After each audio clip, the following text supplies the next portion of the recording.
ಎಸ್ತೇರಳ ಪುಸ್ತಕ 4ನೇ ಅಧ್ಯಾಯ 14ನೇ ವಚನ. Book of Esther chapter 4 verse 14.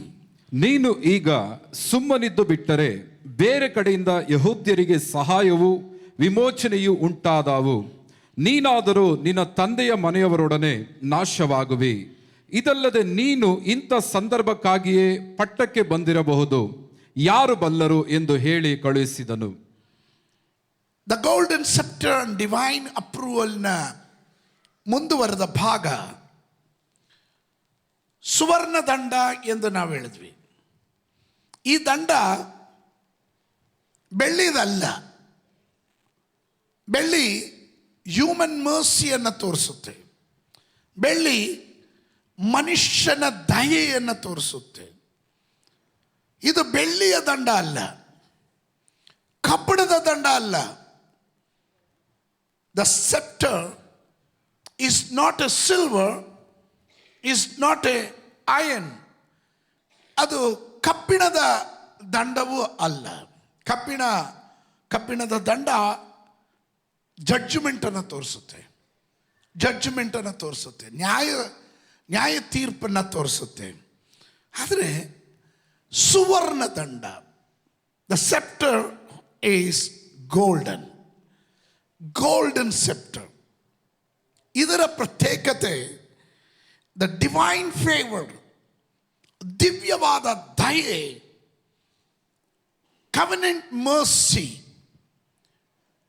ಒಡಂಬಡಿಕೆಯ ದಯೆ, ರಾಯಲ್ ಅಪ್ರೂವಲ್, ರಾಜನಿಂದ ಸಿಗುವ ಅನುಮೋದನೆ, ರಾಜಾಜ್ಞೆ ಅಂತ ಹೇಳಬಹುದು. ಅದನ್ನ ಸುವರ್ಣ ದಂಡ ಎಂದು ನಾವು ಕರಿತೇವೆ. ಈ ವರ್ಷ 2026 ಸುವರ್ಣ ದಂಡ ಚಾಚುವ ಸಮಯಕ್ಕೆ ನಾವುಗಳೆಲ್ಲರೂ ಪ್ರವೇಶ ಮಾಡಿದ್ದೇವೆ. ಅದು ಒಪ್ಪುವವರು ಮಾತ್ರ ಒಂದು ಆಮೇನ್ ಹೇಳ್ರಿ. ಪ್ರತಿಯೊಂದು ಪ್ರವಾದನೆಯ ಶಬ್ದದ ಹಿಂದೆ ದೇವರ ವಾಕ್ಯದ ದೃಢೀಕರಣ ಇರಬೇಕು. ನಾನು ಮತ್ತೊಮ್ಮೆ ಹೇಳ್ತೇನೆ, every promises confirm by the scriptures. ಪ್ರತಿಯೊಂದು ಪ್ರವಾದನೆಗಳ ಶಬ್ದದ ಹಿಂದೆ ದೇವರ ವಾಕ್ಯದ ದೃಢೀಕರಣ ಇರಬೇಕು. ಅದನ್ನು ನಾನು ನಿಮ್ಮ ಮುಂದೆ ಆಲ್ರೆಡಿ ಕಳೆದ ಅನೇಕ ದಿವಸಗಳಿಂದ ಅದನ್ನು ಘೋಷಣೆ ಮಾಡ್ತಾನೆ ಬರ್ತಾ ಇದ್ದೀನಿ. I was proclaiming, I am declaring the same thing to you. Keep on doing the prophetical word. Declaration is done. ನಾನು ಮಾಡ್ತಾ ಬಂದಿದ್ದೇನೆ. 2, ನಾವು ಯಾವಾಗ ಈ ಕಾರ್ಯಗಳ ಪ್ರವಾದನೆಗಳನ್ನು ಉದ್ದೇಶಿಸಿ ನೋಡ್ತೀವೋ ಇದರಲ್ಲಿ ಉಪದೇಶ ಇದೆ, ಡಾಕ್ಟ್ರಿನ್ ಇದೆ. ಎಲ್ಲ ಡಾಕ್ಟ್ರಿನ್ ಬಿಟ್ಟು ನಾವು ಹೋಗಿಲ್ಲ, ಉಪದೇಶದಲ್ಲಿ ನಿಂತಿದ್ದೇವೆ. ಅಲ್ಲೇ ಆ ಕೃಪಾಸನದ ಬರೋದು. ನಾವು ಕೃಪಾಸನ ಸಮಯ ಭೇದವಿಲ್ಲದೆ ದೇವರ ಬಳಿಗೆ ಬಂದು ಅಪ್ಪ ತಂದೆ ಅಂತ ಕರೆಯುವಂಥ ಕೃಪಾಸನ, ಮರ್ಸಿ ಸೀಟ್ ಅಲ್ಲೇ ಇರೋದು. ನಂಬರ್ 3, ಮೂರನೇದಾಗಿ ಪ್ರವಾದನೆ ಶಬ್ದ. ಪ್ರತಿಯೊಂದು ಪ್ರವಾದನೆ ಶಬ್ದವು ದೇವರ ವಾಕ್ಯದ ಮೇಲೆ ನಿಂತಿದೆ. Every prophetical words based on the scriptures. ದೇವರ ವಾಕ್ಯದ ಮೇಲೇನೆ ನಿಂತಿರೋದು. ಅದಕ್ಕೆ ದೇವರ ವಾಕ್ಯ ಹೇಳ್ತದೆ, ಈ ವಾಕ್ಯವನ್ನು ದೇವರು ಶಾಶ್ವತವಾಗಿ ಪರಲೋಕದಲ್ಲಿ ಇಟ್ಟಿದ್ದಾನೆ ಅಂತ. ಯಾವುದೇ ಪ್ರವಾದನೆ ತಗೊಳ್ರಿ, ವಾಕ್ಯದ ಅಡಿಪಾಯದಲ್ಲಿರಬೇಕು. ಇಲ್ಲಿರುವಂಥ ವಿಶ್ವಾಸಿಗಳೆಲ್ಲರೂ ನಾಳೆ ಒಬ್ಬರು ಸತ್ತವರಿಗೆ ಎದ್ದು ಬಂದರು ಅಂದ್ರೂ ವಾಕ್ಯದ ಪ್ರಮಾಣದಲ್ಲಿ ಅವಲೋಕನ ಮಾಡಬೇಕಾದ ಕರ್ತವ್ಯ ನನಗೂ ನಿಮಗೂ ಉಂಟಾಗಿರುತ್ತದೆ. ಇವತ್ತು ಹಗಲೊತ್ತಿನಲ್ಲಿ ನಿಮಗೆ ನಾನೊಂದು ಶುಭ ವರ್ತಮಾನವನ್ನು ಡಿಕ್ಲೇರ್ ಮಾಡಲಿಕ್ಕೆ ಹೋಗ್ತೇನೆ. ನಮ್ಮ ಮೇಲೆ ಒಂದು ಅಧಿಕಾರದ ಸೀಸನ್ ಆರಂಭವಾಗಿದೆ. Hallelujah. The divine authority, delegated authority season ನಮ್ಮ ಮೇಲೆ ದೇವರು ಆರಂಭಿಸಿದ್ದಾನೆ ಎಂದು ನಂಬುವವರು ಮಾತ್ರ ಒಂದು ಆಮೇನ್ ಹೇಳ್ರಿ. ಅಧಿಕಾರ ಉಳ್ಳವ್ರು ಮಾತ್ರ ಒಂದು ಆಮೇನ್ ಹೇಳ್ರಿ. ನನ್ನ ಮೇಲೆ ಅಧಿಕಾರ ಇದೆ ಅನ್ನೋರು ಮಾತ್ರ ಆಮೇನ್ ಹೇಳ್ರಿ. ನಾನೊಂದು ಮನೆಗೆ ಹೋದ್ರೆ, ಒಂದು ಸ್ಥಳಕ್ಕೆ ಕಾಲಿಟ್ರೆ ನಾನು ನುಡಿಯೋದು ನಡೆಯುತ್ತೆ ಎಂದು ನಂಬುವವರು ಮಾತ್ರ ಗಟ್ಟಿಯಾಗಿ ಒಂದು ಆಮೇನ್ ಹೇಳ್ರಿ. ಎಸ್ತರ್ ಪುಸ್ತಕದಲ್ಲಿ ನಾವು ಆರಂಭದಲ್ಲಿ ಓದಿದಂಥ ವಾಕ್ಯಗಳು ಮಾತ್ರವಲ್ಲ, 5ನೇ ಅಧ್ಯಾಯದ 2ನೇ ವಾಕ್ಯ ನಾವು ಮೂಲ ವಾಕ್ಯವಾಗಿ ತೆಗೆದುಕೊಂಡ್ವಿ.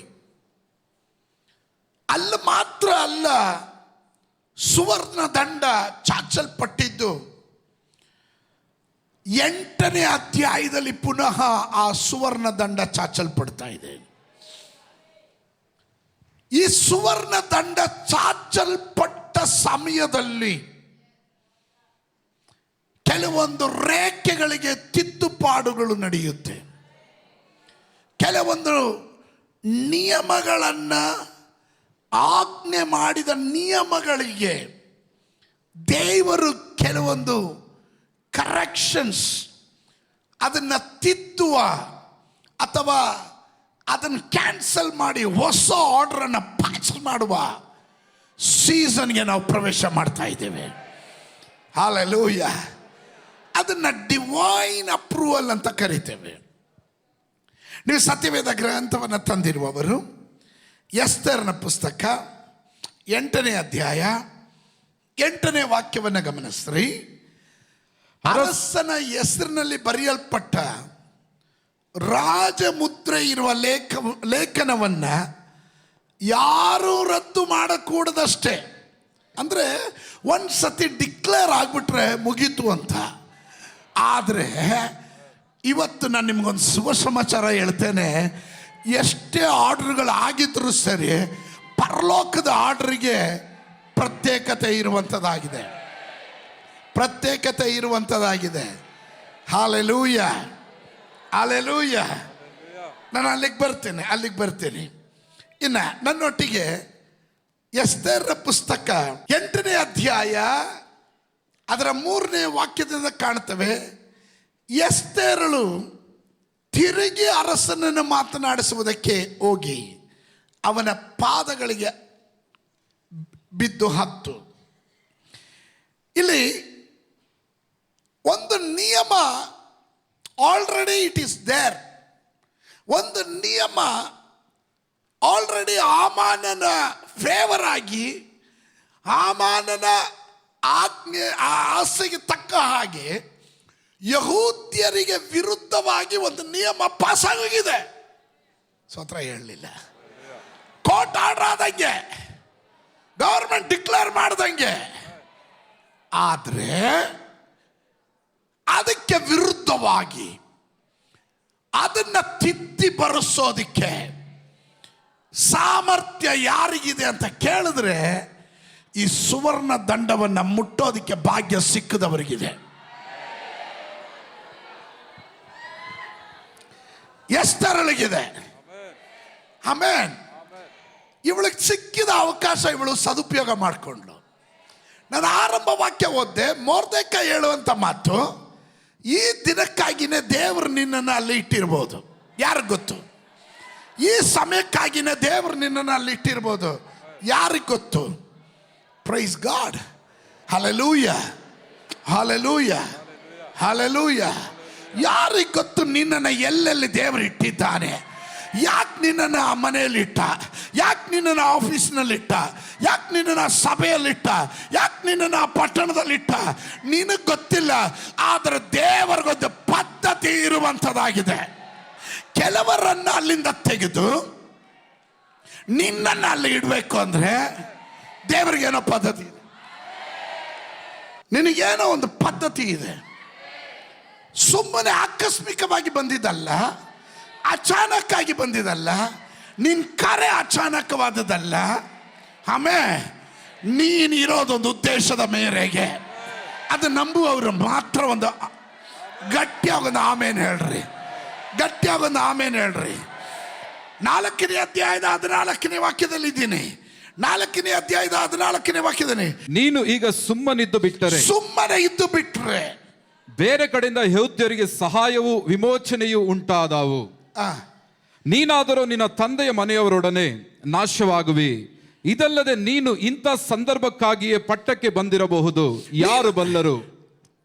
ನೀನು ಇಂಥ ಸಂದರ್ಭಕ್ಕಾಗಿಯೇ ಇದರ ಒಳಗಡೆ ಕೆಲವರನ್ನ ದೇವರ ಕೆಲವು ವಿಷಯಗಳಲ್ಲಿ ಎಲ್ಲೆಲ್ಲೋ ಇಟ್ಟಿದ್ದಾನೆ, ಏನೇನಕ್ಕೋ ಇಟ್ಟಿದ್ದಾನೆ. ಆಮೇಲೆ ನೋಡ್ರಿ, ಅಲ್ಲಿ ವಸ್ತು ರಾಣಿ ಅವಳು ನ್ಯಾಯವಾಗಿ ಅಲ್ಲಿ ಸ್ಥಾನದಲ್ಲಿ ಇರಬೇಕಾದವಳು ರಾಣಿ. ಅವಳು ಶಿ ವಾಸ್ ನಾಟ್, ಇವಳೊಂದು ಅನಾಥೆ,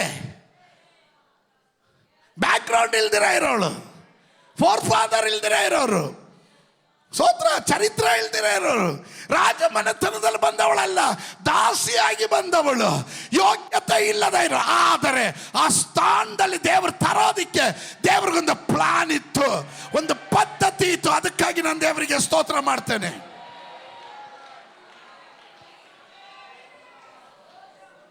ಅವಳ ಜೀವನದ ಟರ್ನಿಂಗ್ ಪಾಯಿಂಟ್ ಅದಾಗಿತ್ತು. ಇವತ್ತಾಗ್ಲತ್ತೀನಿ ಕೆಲವರಿಗಾಗಿ ನಾನು ಪ್ರವಾದಿಸ್ತೇನೆ. ಯಾರ್ಯಾರಿಗೋ ಸಿಗ್ಬೇಕಾದ ಅವಕಾಶ ನಿನಗೆ ಸಿಕ್ಕಿದ್ರೆ ಅದು ನಿನ್ನ ಜೀವನದ ಟರ್ನಿಂಗ್ ಪಾಯಿಂಟ್. ನೀನು ಅಲ್ಲಿರಬೇಕಾದ ವ್ಯಕ್ತಿ ಅಲ್ಲ, ಆದ್ರೆ ದೇವರು ನಿನ್ನನ್ನು ಅಲ್ಲಿ ತಂದು ನಿಲ್ಲಿಸದ. ನೀನು ಈ ಪಟ್ಟಣದಲ್ಲಿ ಇರಬೇಕಾದವನ ಅಲ್ಲ, ದೇವರು ನಿನ್ನನ್ನು ಈ ಪಟ್ಟಣಕ್ಕೆ ತಂದು ನಿಲ್ಲಿಸ್ದ. Praise God, praise God, praise God. Hallelujah, hallelujah. ಈ ಸಂದರ್ಭಕ್ಕೋಸ್ಕರವೇ ದೇವರು ನಿನ್ನನ್ನು ಇಲ್ಲಿ ಇಟ್ಟಿದ್ದಾನೆ. ಈ ಉಜ್ಜೀವನಕ್ಕಾಗಿ ದೇವರು ನಿನ್ನನ್ನು ಈ ಕಾಲದಲ್ಲಿ ಇಟ್ಟಿದ್ದಾನೆ. ಸೇವೆಗಾಗಿ ದೇವರು ನಿನ್ನನ್ನು ಈ ಕಾಲದಲ್ಲಿ ಇಟ್ಟಿದ್ದಾನೆ.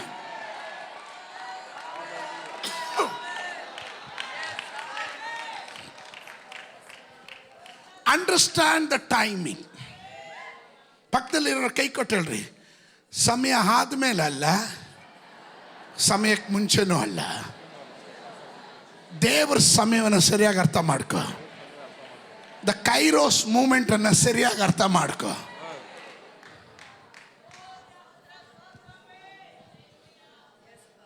ಅವಕಾಶ ಸಿಕ್ಕಿದಾಗ ಗೋಲ್ ಹೊಡಿಬೇಕು. ಮ್ಯಾಚ್ ಮುಗಿದ ಮೇಲೆ ಗೋಲ್ ಹೊಡಿತೀರ? ಯಾರು ಈ ಮ್ಯಾಚ್ ಆಡುವಾಗ, ಫುಟ್ಬಾಲ್ ಮ್ಯಾಚ್ ಆಡುವಾಗ ಸೀರಿಯಸ್ ಆಗಿ ಅದು ರೆಕಾರ್ಡ್ ಆಗುತ್ತೆ. ಸೋತ್ರ ಆ ಟೈಮಲ್ಲಿ ಗೋಲ್ ಹೊಡಿಬೇಕು. ನೀನು ಪ್ರಾಕ್ಟೀಸ್ ಟೈಮಲ್ಲಿ ಯಾರು ಇಲ್ದಿರ 100 ಗೋಲ್ ಹೊಡೆದಿರ್ತೀಯ. ಅಭ್ಯಾಸ ಮಾಡೋ ಟೈಮಲ್ಲಿ ಅದು ಲೆಕ್ಕಕ್ಕೆ ಬರಲ್ಲ. ಅದರ ಅವಕಾಶ ಸಿಕ್ಕದಾಗ ಹೊಡಿಬೇಕು. ಪಕ್ಕದಲ್ಲಿರೋ ಕೈ ಕೊಟ್ಟ ಅವಕಾಶ ಸಿಕ್ಕದಾಗ ಹೊಡಿಬೇಕಂತ ಹೇಳ್ರಿ. ಎಲ್ರಿಗೂ ಅವಕಾಶ ಸಿಗಲ್ಲ. ಸಿಕ್ಕದವ್ರಿಗಾಗಿ ನಾನು ದೇವರಿಗೆ ಸ್ತೋತ್ರ ಮಾಡ್ತೇನೆ. ಆಮೇಲೆ ನಿಮ್ಮನ್ನು ಆ ಸ್ಥಾನದಲ್ಲಿ ಇಟ್ಟಿರೋದು ನೋಡ್ರಿ. ನಾನೊಂದು ಹೇಳ್ತೇನೆ, ಎಲ್ಲರೂ ನಂತರ ಪ್ರೀಚರ್ ಆಗಬೇಕಂತ ನನಗಿಷ್ಟ. ನಂತರನೇ ಪ್ರೀಚರ್ ಆಗಬೇಕಂತ. ಎಲ್ಲರೂ ಪ್ರೀಚಿಂಗ್ ಮಾಡಿದ್ರೆ ಕೇಳೋರು ಯಾರು? ಎಲ್ಲರೂ ಪ್ರೀಚಿಂಗ್ ಮಾಡಿದ್ರೆ ಬೇರೆ ಕೆಲಸ ಮಾಡೋರು ಯಾರು? ಸ್ತೋತ್ರ. ಆಮೇಲೆ ಅವರ ಕಾರ್ಯಕ್ಕೆ ತಕ್ಕ ಹಾಗೆ ದೇವರು ಕೆಲವರನ್ನ ನೇಮಕ ಮಾಡಿದ್ದಾನೆ. ದೇವರು ಕೆಲವರನ್ನ ನೇಮಕ ಮಾಡಿದ್ದಾನೆ. ಆಮೇನ್. ಆ ಸ್ಥಾನದಲ್ಲಿ ದೇವರು ನಿಮ್ಮನ್ನು ಇಟ್ಟಿರೋದಾದ್ರೆ, ನೀವು ನಂಬಿಗಸ್ತರಾದರೆ, ನೀವು ದಾಸಿ ಆಗಿರುವ ಸ್ಥಾನದಿಂದ ರಾಣಿ ಆಗಬಹುದು.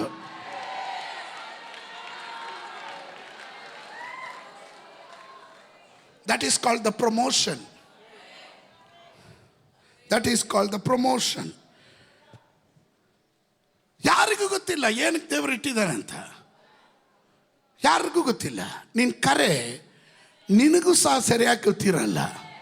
ಆದರೆ ದೇವರು ನಿನ್ನನ್ನು ಕರೆಯ ಕಡೆಗೆ ನಡೆಸ್ತಾ ಇರ್ತಾನೆ, ನಡೆಸ್ತಾ ಇರ್ತಾನೆ. ಆಮೇನ್. Listen to me. ಇನ್ನು ಗಮನಿಸ್ರಿ. ಎಸ್ತರ್ಳ ಜೀವಿತದಲ್ಲಿ ಆಜ್ಞೆಗಳು ಹೊರಟಾಯ್ತು. ಅವಳಿಗೂ ಗೊತ್ತಿದೆ ರಾಜಾಜ್ಞೆಯನ್ನು ಯಾರಿಗೂ ರದ್ದು ಮಾಡೋಕ್ಕಾಗೋದಿಲ್ಲ, ಯಾರಿಗೂ ರದ್ದು ಮಾಡೋಕ್ಕಾಗೋದಿಲ್ಲ. ಆದರೆ ಎರಡನೇ ಸಾರಿ ಅವಳಿಗೆ ದೇವರು ಒಂದು ದಯೆ ತೋರಿಸ್ತಾರೆ. ಯಾಕೆ ದಯೆ ತೋರಿಸ್ತಾರೆ ಅಂದರೆ, ಅವಳು 3 ದಿವಸ ಉಪವಾಸ ಮಾಡ್ತಾಳೆ, 3 ದಿವಸ ಬೇರ್ಪಟ್ಟಿರ್ತಾಳೆ. ಒಂದು ಕಡೆ ಮೊರ್ದೆಕಾಯ್ ಪ್ರಾರ್ಥನೆ ಮಾಡ್ತಾ ಇದ್ದಾನೆ. ಮೊರ್ದೆಕಾಯ್ ಅವಳನ್ನು ಚಾಲೆಂಜ್ ಮಾಡ್ತಾ ಇದ್ದಾನೆ. ಈ ಸಂದರ್ಭಕ್ಕಾಗಿಯೇ ದೇವರು ನಿನ್ನನ್ನು ಇಟ್ಟಿರೋದು, ಈ ದಿವಸಕ್ಕಾಗಿ ದೇವರು ನಿನ್ನನ್ನು ಇಟ್ಟಿರೋದು. Don't give up.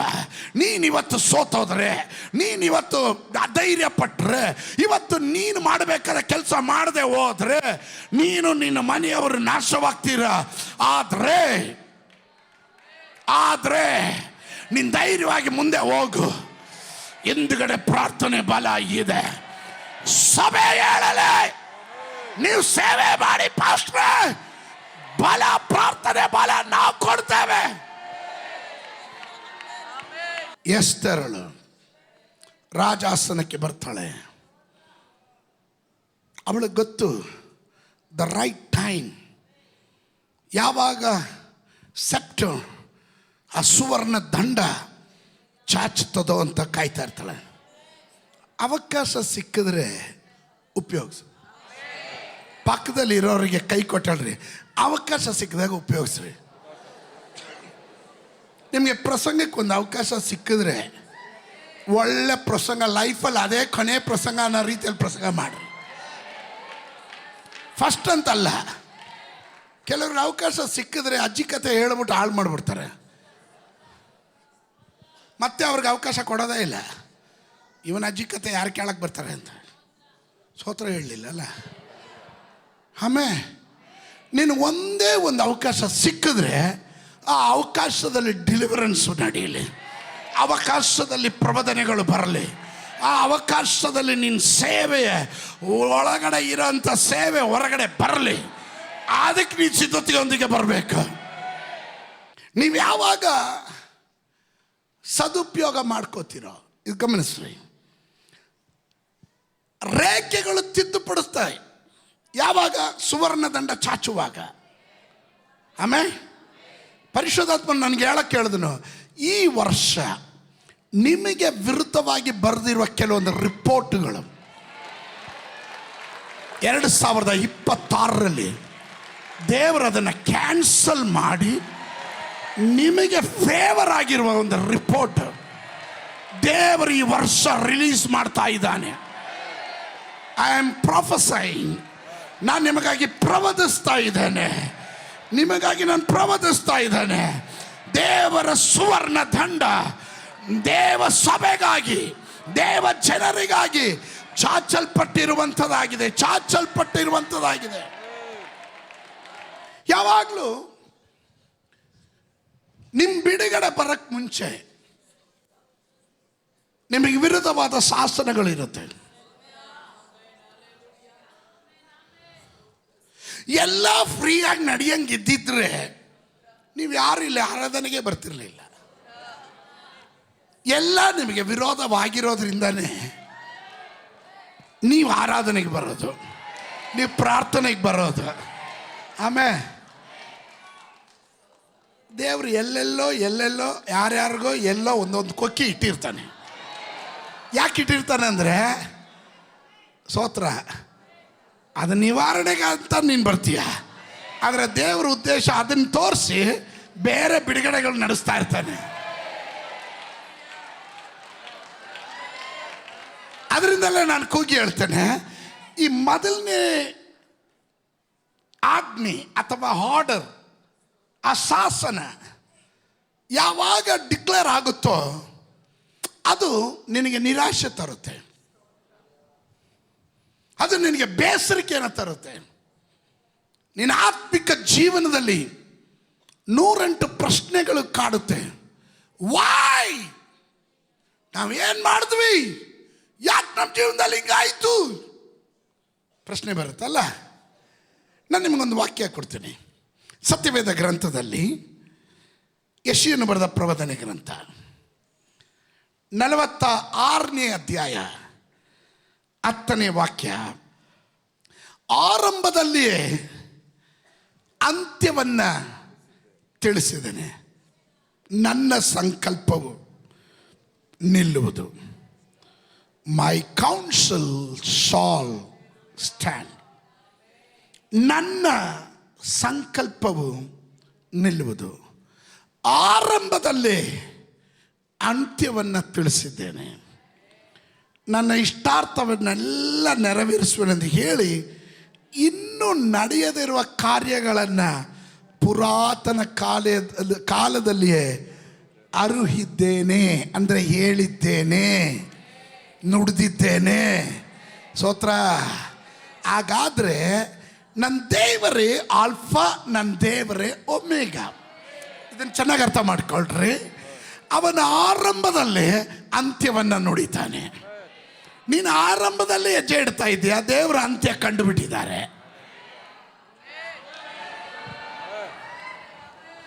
ಅದಕ್ಕೆ ನಾವು ಆಡ್ತೇವೆ, ಹಿ ಹೋಲ್ಡ್ಸ್ ಮೈ ಫ್ಯೂಚರ್. ಆಮೇಲೆ ಅವನ್ ನನ್ನ ಭವಿಷ್ಯವನ್ನು ಹಿಡಿದಿರೋದ್ರಿಂದ ನಾನು ಭಯಪಡೋದಿಲ್ಲ. I am not scared about my future.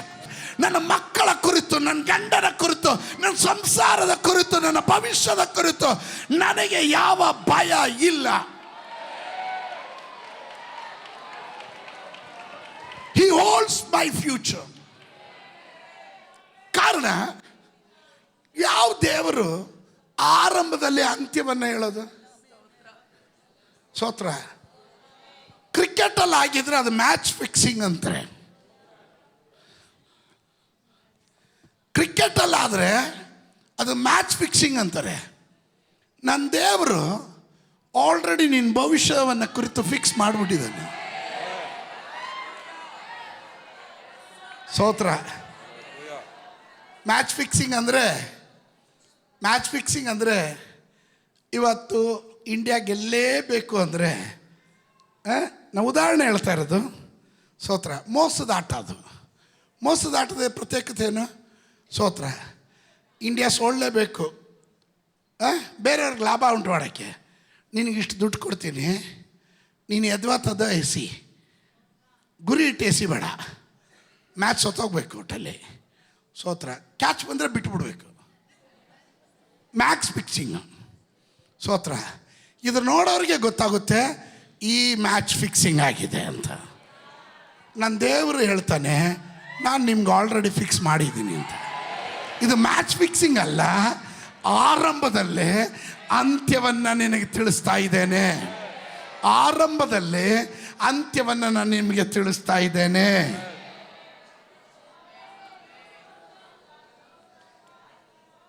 ನಿಮಗೆ ಎಷ್ಟು ಜನರಿಗೆ ಬರ್ತಡೇ ನೆನಪಿದೆ? ಬರ್ತಡೇ, ಹುಟ್ಟಿದ್ದಿನ ಎಲ್ರಿಗೂ ಇದೆ. ಸ್ತೋತ್ರ. ಯಾವತ್ತು ಸಾಯ್ತೀರಂತ ಹೇಳಿ?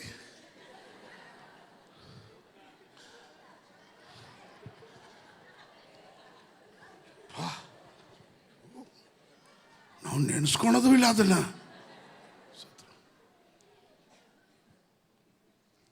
100 ವಯಸ್ಸಾಗಿರೋ ಅಜ್ಜಿ ಕೇಳ್ರಿ, ಅಜ್ಜಿ ಯಾಕೆ ಇಷ್ಟೊಂದು ಹೆಣಗಾಡ್ತಿದ್ಯಾ, ಸಾಯ್ಬಾರ್ದು ಅಂದರೆ, ನಾನು ಯಾಕೆ ಸಾಯಿ, ನೀನು ಹೋಗಿ ಸಾಯಿ ಅಂತ.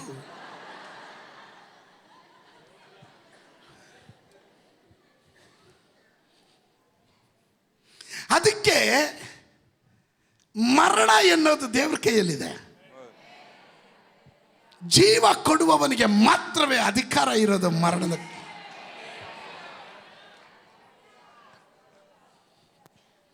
ಅವನು ಫಿಕ್ಸ್ ಮಾಡಿರ್ತಾನೆ.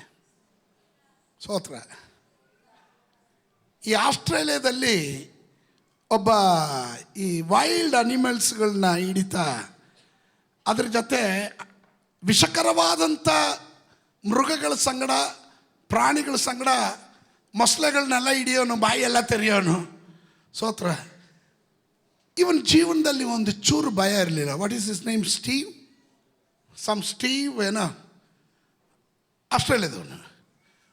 ಅವನ ಲೈಫಲ್ಲಿ ಈ ನೆವರ್ ಸ್ಕೇರ್ಡ್. ವಿಷಕರವಾದಂಥ ಜಂತುಗಳನ್ನು, ವಿಷಕರವಾದಂಥ ಪ್ರಾಣಿಗಳನ್ನು ಅಟ್ಯಾಕ್ ಮಾಡೋನು. ಮೊಸಳೆನೆಲ್ಲ ಹೋಗಿ ಬಿದ್ದು ಹಿಡ್ಕೊಂಬಿಡೋನು, ಅದ್ರ ಬಾಯಿನ ಅರಿಯೋನು. ಸ್ತೋತ್ರ. ಭಯನೇ ಪಡಲ್ಲ. ಆದರೆ ಒಂದೇ ಒಂದು ಚಿಕ್ಕ ಮೀನು ಇವನಿಗೆ ಹೊಡೆದು ಹೃದಯ ಕೊಡ್ದು ಸತ್ತೋಗ್ಬಿಟ್ಟ. ಅವನಿಗೆ ಗೊತ್ತಿಲ್ಲ ಇಷ್ಟು ಬೇಗ ಸಾಯ್ತೀನಿ ಅಂತ.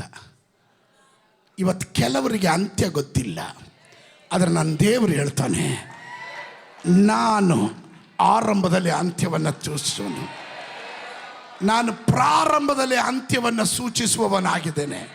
ಅಲ್ಲಿಗೆ ದೇವರು ನಿಲ್ಲಿಸಲ್ಲ.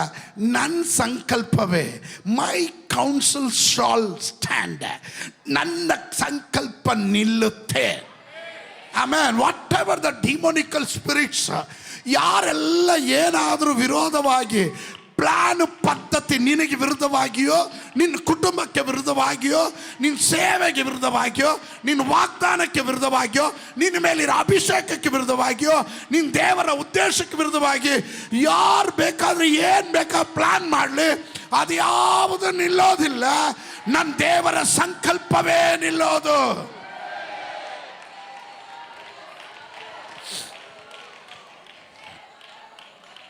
ನನ್ನ ದೇವರ ಸಂಕಲ್ಪವೇ ನಿಲ್ಲೋದು. ಆಮೇಲೆ ಪಕ್ಕದಲ್ಲಿ ಕೈ ಕೊಟ್ಟು ಹೇಳ್ರಿ, ತಲೆ ಕೆಡಿಸ್ಕೊಂಬೇಡ್ರಿ ಯಾವುದಕ್ಕೂ ಅಂತ.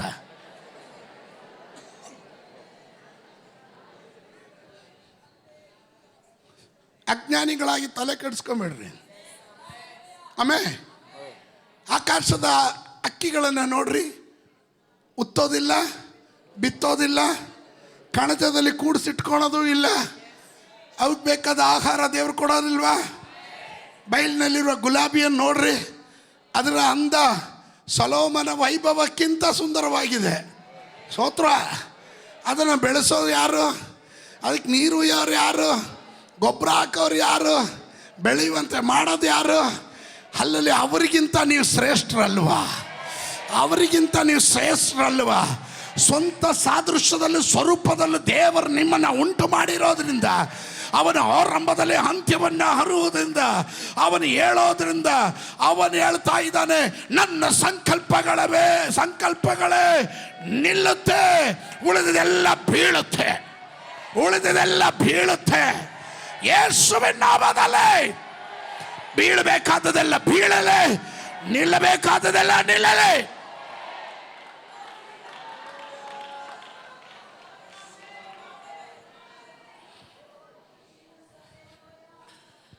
ಈ ಸಭೆ ಆರಂಭಿಸಿದಾಗ ಸುಮಾರು ಜನ ಇದ್ರು. ಅವ್ರವ್ರ ಪಾರ್ಟ್ ಆಗ್ತಿದ್ದಂಗೆ ಉದುರೋಗ್ಬಿಟ್ರು. ಇವತ್ತು ಅಡ್ರೆಸ್ಗೆ ಇಲ್ಲ. ಕೆಲವರು ಭೂಮಿಯಲ್ಲೇ ಇಲ್ಲ, ಕೆಲವರು ಮಣ್ಣುಪಾಲಾದರು, ಕೆಲವರು ಇಂಜರ್ದು ಹೋದರು. ಸ್ತೋತ್ರ. ಅವ್ರ ಪಾರ್ಟ್ ಆಯ್ತು, ಹೋದ್ರು. ಅದರ ಸಭೆ ಇವತ್ತು ನಿಲ್ಲಿದೆ. ದೇವರ ಸಂಕಲ್ಪವೇ ನಿಲ್ಲೋದು, ಅಲ್ಲದೆ ಇರೋದೆಲ್ಲ ಉದುರುತ್ತೆ. ಇವತ್ತು ಯೇಸುವಿನ ನಾಮದಲ್ಲಿ ದೇವ ಜನರಿಗೆ ವಿರುದ್ಧವಾಗಿ ತಲೆ ಎತ್ತುವ ಎಲ್ಲ ಪ್ಲಾನ್ಗಳು, ಪದ್ಧತಿಗಳು ಯೇಸುವಿನ ನಾಮದಲ್ಲಿ ಲಯವಾಗಲಿ. Are you with me? ಕೈಗಳನ್ನು ಮೇಲೆ ಕೆತ್ತೇಳ್ರಿ. ಕಮಾನ್, ಡಿಕ್ಲೇರ್ ಇಟ್. ಬಾಯಿ ತೆರೆದೇಳೋ.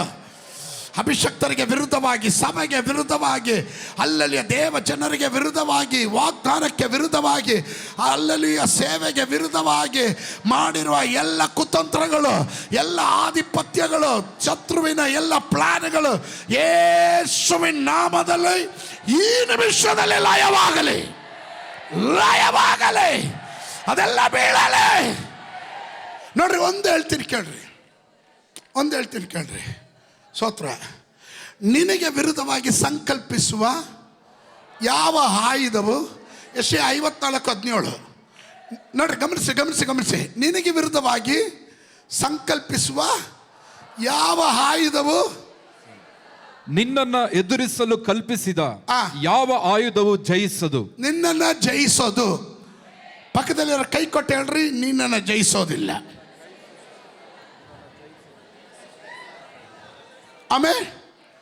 ಆಮೇಲೆ ಮುಂದಿನ ಪದ ಗಮನಿಸ್ರಿ. ನ್ಯಾಯ ವಿಚಾರಣೆಯಲ್ಲಿ ನಿನಗೆ ವಿರುದ್ಧವಾಗಿ ಏಳುವ ಪ್ರತಿಯೊಂದು ನಾಲಿಗೆಯನ್ನು, ನಿನಗೆ ವಿರುದ್ಧವಾಗಿ ಮಾತನಾಡುವ ನಾಲಿಗೆ, ಆಪಾದನೆ ಮಾಡುವ ನಾಲಿಗೆ, ದೇವ ಜನರಿಗೆ ವಿರುದ್ಧವಾಗಿ ಕುತಂತ್ರ ಮಾಡುವ ನಾಲಿಗೆ, ಪ್ಲಾನ್ ಮಾಡುವ ನಾಲಿಗೆ,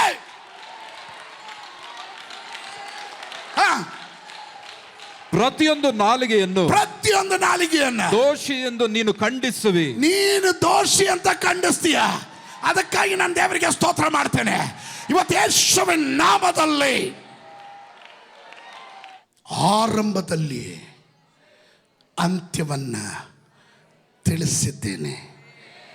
ನನ್ನ ಸಂಕಲ್ಪವು ನಿಲ್ಲುವುದು, ನನ್ನ ಇಷ್ಟಾರ್ಥವನ್ನೆಲ್ಲ ನೆರವೇರಿಸುವನು ಎಂದು ಹೇಳಿ ಇನ್ನೂ ನಡೆಯದೇ ಇರುವ ಕಾರ್ಯಗಳನ್ನು ಪುರಾತನ ಕಾಲದಲ್ಲೇ, ನನ್ನ ತಾತನ ಕಾಲದಲ್ಲೇ ಪ್ರವಾದಿಗಳು ನುಡಿದಿರುವ ಪ್ರವದನೆಗಳು ಇವತ್ತು ನೆರವೇರ್ತಾ ಇರೋದು ನಾವು ಕಾಣ್ತಾ ಇದ್ದೇವೆ. ಮುಂದಕ್ಕೆ ನೆರವೇರೋದನ್ನು ನಾವು ಕಾಣ್ತೇವೆ. ಆಮೇ ಆಮೇ ಆಮೇ. ಅದರಿಂದಲೇ ಮೊದಲನೇ ಶಾಸನದ ಕುರಿತು ತಲೆ ಕೆಡಿಸ್ಕೊಂಬೇಡ್ರಿ. The first order will be a negative ಅಥವಾ ಅಗೇನ್ಸ್ಟ್ ಯು. ನಿನಗೆ ವಿರುದ್ಧವಾದಂಥ ಶಾಸನ ಆಗಿರ್ಬೋದು, ನಿನಗೆ ವಿರುದ್ಧವಾದಂಥ ಬರಹ ಆಗಿರ್ಬೋದು. Don't worry, don't be panic. ನೀವು ಗಲಿಬಿಲಿಗೆ ಒಳಗಾಗಬೇಡ್ರಿ, ಗೊಂದಲಕ್ಕೆ ಒಳಗಾಗಬೇಡ್ರಿ. ನೀನು ಹೇಳ್ಬೇಕಾದ್ರೆ ಇಷ್ಟೇ, ಇಲ್ಲಿವರೆಗೂ ದೇವರು ನಡೆಸಿದ್ದಾನೆ, ಮುಂದಕ್ಕೆ ನಡೆಸೋ ಜವಾಬ್ದಾರಿ ದೇವ್ರದೇ. ಅವನ ಆರಂಭದಲ್ಲೇ ಅಂತ್ಯವನ್ನು ನಿರ್ಣಯಿಸಿದ್ದಾನೆ.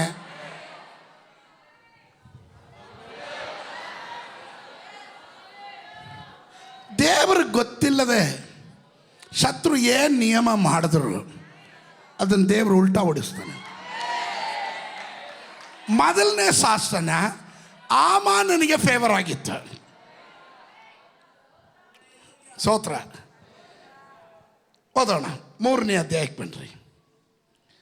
3ನೇ ಅಧ್ಯಾಯ ಎಸ್ತೇರಳ ಪುಸ್ತಕದಲ್ಲೇ ಇದ್ದೀವಿ. 3ನೇ ಅಧ್ಯಾಯ 15ನೇ ವಾಕ್ಯ.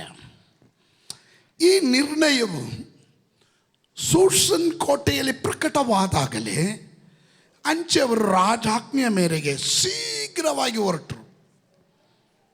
ಅರಸನಾದರೂ ಆಮಾನನೊಡನೆ ಸುರಪಾನ ಮಾಡುವುದಕ್ಕೆ ಕೂತ್ಕೊಂಡನು. ಅತ್ತ ಶೂಷನ್ ಪಟ್ಟಣದಲ್ಲಿ ತಳಮಳ ಉಂಟಾಯಿತು. 4ನೇ ಅಧ್ಯಾಯದ 1ನೇ ವಾಕ್ಯ. ಮೊರ್ದೆಕೈಯು ನಡೆದದ್ದೆಲ್ಲ ಕೇಳಿದಾಗ ಬಟ್ಟೆಗಳನ್ನು ಹರ್ಕೊಂಡು, ಗೋಣಿ ತಟ್ಟನ್ನು ಕಟ್ಕೊಂಡು, ಬೂದಿಯನ್ನು ಹಾಕ್ಕೊಂಡು ಪಟ್ಟಣದ ಮಧ್ಯದಲ್ಲಿ ಹೋಗುತ್ತಾ ದುಃಖ ಅತಿಶಯದಿಂದ ಗೋಳಾಡಿ ಅರಮನೆಯ ಹೆಬ್ಬಾಗಿಲ ಮುಂದೆ ಬಂದನು. ಗೋಣಿ ತಟ್ಟು ಕಟ್ಟಿಕೊಂಡವನು ಒಳಗೆ ಹೋಗಬಾರದೆಂದು ಅಪ್ಪಣೆಯಾಗಿತ್ತು. ಯಾವ್ಯಾವ ಸಂಸ್ಥಾನಗಳ ಅರಸನ ಆಜ್ಞೆ ನಿರ್ಣಯವು ಪ್ರಕಟವೋ ಅಲ್ಲೆಲ್ಲ ಯಹೂದರುಗಳಿಗೆ ಮಹಾ ದುಃಖವು, ಉಪವಾಸ, ರೋದನ, ಪ್ರಲಾಪಗಳು ಉಂಟಾದವು. ಅನೇಕರು ಗೋಣಿ ತಟ್ಟನ ಹಾಸಿ ಬೂದಿ ಹಾಕಿಕೊಂಡು ಅದರ ಮೇಲೆ ಕೂತರು. ಇದು ಸಂದರ್ಭ. ಇದು ಮೊದಲನೇ ಶಾಸನ, ದ ಫಸ್ಟ್ ಆರ್ಡರ್. ಕೆಲವೊಮ್ಮೆ ಈ ಫಸ್ಟ್ ಆರ್ಡರ್ ಕೇಳಿದಾಗಲೇ, ಸೌಂಡ್ ಕೇಳಿದ ಫಸ್ಟ್ ಇದು ಕೇಳ್ತಿದ್ದಾಗಲೇ ನಿರಾಶೆಗೊಳಗಾಗ್ಬಿಡ್ತೀವಿ. Don't be. 30ನೇ ಕೀರ್ತನೆ 5ನೇ ವಾಕ್ಯ ಹೇಳುತ್ತೆ. 30ನೇ ಕೀರ್ತನೆ 5ನೇ ವಾಕ್ಯ ಹೇಳುತ್ತೆ, ಆತನ ಕೋಪವು ಕ್ಷಣ ಮಾತ್ರವೇ, ಆತನ ಕೋಪವು ಕ್ಷಣ ಮಾತ್ರವೇ, ಆತನ ಅನುಗ್ರಹವು ಜೀವಮಾನವೆಲ್ಲ ಇರುವುದು, ಜೀವಮಾನವೆಲ್ಲ ಇರುವುದು. ಆಮೇಲೆ ಇನ್ನ ಜ್ಞಾನೋಕ್ತಿಗಳ ಪುಸ್ತಕ 24:10. ಇಕ್ಕಟ್ಟಿನ ದಿನದಲ್ಲಿ ನೀನು ಬಳಲಿ ಹೋದರೆ ನಿನ್ನ ಬಲವು ಇಕ್ಕಟ್ಟೆ. ಸೊ ಇದರಿಂದ ನಾನು ಏನು ಹೇಳಕ್ ಬಯಸ್ತೀನಿ ಅಂದರೆ, ನೀವುಗಳು ಒಂದು ವಾರ್ತೆ ಕೇಳಿದ ತಕ್ಷಣ ಡೋಂಟ್ ಬಿ ಪ್ಯಾನಿಕ್, ಅನ್ಬೇಡಿ. ಸ್ತೋತ್ರ. ಕೆಲವರಿಗೆ ಏನಾದರೂ ವಾರ್ತೆ ಹೇಳೋದಕ್ಕೆ ಭಯ.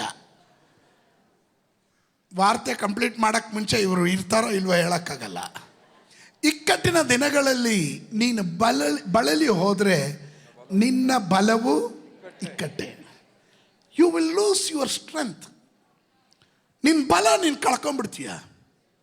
ನಿನ್ನ ಬಲ ಎಲ್ಲಿದೆ ಗೊತ್ತಾ? ನಿನ್ನ ಬಲ ಧೈರ್ಯದಲ್ಲಿದೆ. ನಿನ್ನ ಬಲ ಧೈರ್ಯದಲ್ಲಿದೆ. ಶತ್ರುವಿನ ಬಲ ಭಯದಲ್ಲಿದೆ. ನಿನ್ನನ್ನು ಭಯಪಡಿಸ್ಬೇಕೆನ್ನೋದು ಶತ್ರುವಿನ ಪದ್ಧತಿ. ಆದರೆ ದೇವರು ಹೇಳ್ತಾನೆ, ಧೈರ್ಯವಾಗಿರು, ಎದರಬೇಡ, ಎದರಬೇಡ, ಧೈರ್ಯವಾಗಿರು.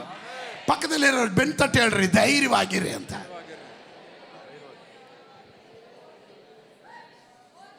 ಸ್ತೋತ್ರ. ಏನಾಗ್ಬಿಡುತ್ತ, ನನ್ನ ದಿಕ್ಕೆ ತೋರಿಸ್ತಾ ಇಲ್ಲ. Cool down, cool down. ಕೆಲವರೆಲ್ಲ ನಗ್ತಾ ಇದ್ದೀರ, ಪಾಸ್ಟ್ರಿಗೆ ನಾವು ಏನು ಹೇಳಿದ್ರು ಆ ಡೈಲಾಗ್ ಬಂದ್ಬಿಡುತ್ತಲ್ಲ ಇಲ್ಲಿ ಅಂತ. ನೀನು ಅಲ್ಲಿ ಕರೇಜ್ ತೋರಿಸ್ಬೇಕು. ಆಮೇಲೆ ಡೋಂಟ್ ಬಿ ಪ್ಯಾನಿಕ್. ಕೆಲವೊಂದು ನಿಯಮಗಳು ನಿನಗೆ ವಿರುದ್ಧವಾಗಿರ್ಬೋದು. ಸ್ತೋತ್ರ. ಸ್ಟಿಲ್ ನೀನು ಹೇಳಬೇಕು, ಯೇಸುವಿನ ನಾಮದಲ್ಲಿ ಈ ಶಾಸನಗಳನ್ನು ನಾನು ಶಪಿಸ್ತೇನೆ. ನನ್ನ ದೇವರ ಶಾಸನವೇ ದೃಢೀಕರಿಸೋದು. ನನ್ನ ದೇವರು ಒಳ್ಳೆಯವನು, ಅವನು ಯಾವಾಗಲೂ ಒಳ್ಳೆಯದನ್ನೇ ಮಾಡುವವನು. ನಿನಗೆ ದೋಷವಾಗಿ ಏನು ಮಾಡದೆ ಇರುವ ದೇವರು. ಅರೆ ವಿತ್ ಮೀ, ನೀವು ನನ್ನ ಜೊತೆ ಇದ್ದೀರಾ? ಆಮೇಲೆ ಒಂದು ವಾರ್ತೆ ಕೇಳಿದ ತಕ್ಷಣ ಒಂದು ಡಾಕ್ಟ್ರು ಹೇಳಿದ್ರು, ಇಮ್ಮಿಡಿಯೇಟ್ ಆಗಿ ಸರ್ಜರಿ ಮಾಡಿಬಿಡ್ಬೇಕು, ಜೀವಕ್ಕೆ ಅಪಾಯ ಇದೆ. ಸ್ತೋತ್ರ. ಕೇಳಿದ ತಕ್ಷಣ ಸ್ತೋತ್ರ, ಅವ್ರಿಗೆಲ್ಲ ಕೇಳದವರು ಇವರಿಗೆ ಜೀವಕ್ಕೆ ಅಪಾಯ ಆಗೋಯ್ತು. Don't be panning. ಅಷ್ಟೇನಾ? ಬರಲಿ ಬರಲಿ, ಓಕೆ, ಕೂಲಾಗಿ ಹ್ಯಾಂಡಲ್ ಮಾಡಿರಿ. ಪಕ್ಕದಲ್ಲಿರೋರು ಕೈ ಕೊಟ್ಟರೆ ಕೂಲಾಗಿ ಹ್ಯಾಂಡಲ್ ಮಾಡಿರಿ. ಈ ಕನ್ನಡದಲ್ಲಿ ಒಂದು ಮಾತು ಹೇಳ್ತಾರೆ, ಆತುರಗಾರನಿಗೆ ಬುದ್ಧಿ ಮಟ್ಟ ಅಂತ. ಆತುರಗಾರನಿಗೆ ಸ್ತೋತ್ರ. ಮಾತಕ್ಕೆ ಮುಂಚೆ ಸ್ತೋತ್ರ. ಹೇಳೋದು ಕೇಳಯ್ಯ, ನಾನು ಯಾಕೆ ಕೇಳಬೇಕು?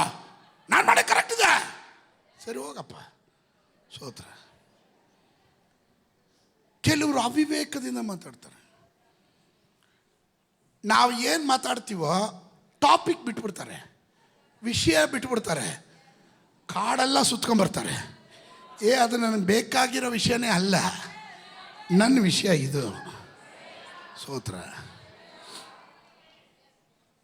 ಈಗ ಸಜಿ ಸೌಂಡ್ ಕೊಡಲಿಲ್ಲ, ಇಲ್ಲ ಅವನು ಮಿಕ್ಸಿಂಗ್ ತಪ್ಪಾಯಿತು ಅಂದ್ಕೊಳ್ರಿ. ನಾನು ಅದ್ರ ಬಗ್ಗೆ ಅಲ್ಲ ಅಂದ್ರೂ ಫಸ್ಟೇ ನನ್ನ ಕಂಡ್ರೆ ಆಗಲ್ಲ ಅವರಿಗೆ. ನನ್ನ ಹೊಟ್ಟೆ ಉರಿ ನನ್ನನ್ನು ಕಂಡ್ರೆ. ಲೇ, ನಿನಗೂ ನಾನು ಕೇಳಿದ್ದೇನು ಸೌಂಡದು ಮಾತ್ರ, ನಿನ್ನ ವಿಷಯ ನಾನು ಮಾತಾಡೇ ಇಲ್ಲ.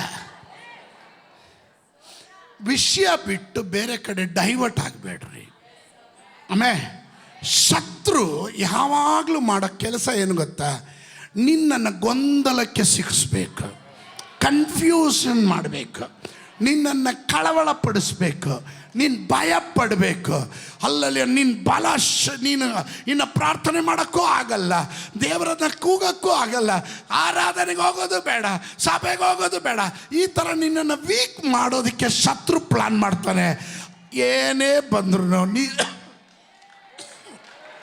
ನೀನು ಹೇಳಬೇಕು, ಯೇಸುವಿನ ನಾಮದಲ್ಲಿ ಇದನ್ನು ಗೆದ್ದು ನಿಲ್ತೀನಿ ನಾನು.